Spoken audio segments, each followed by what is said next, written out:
2026-এ ভুলেও কোনো new year resolution নেবেন না। অবাক হচ্ছেন? কিন্তু সাইকোলজি বলছে রেজলিউশন নেওয়া মানেই নিজের ব্রেনকে ধোঁকা দেওয়া।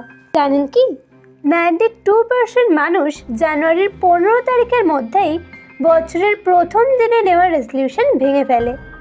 এর কারণ প্রিম্যাচিউর সেন্স অফ কমপ্লিটনেস। যখনই আপনি সবাইকে আপনার প্ল্যান বলে বেড়ান, ব্রেন তখনই খুশিতে ডোপামিন রিলিজ করে দেয়, যেন কাজটা আপনি করেই ফেলেছেন। ফলে আসল কাজ করার সময় আর এনার্জি থাকে না।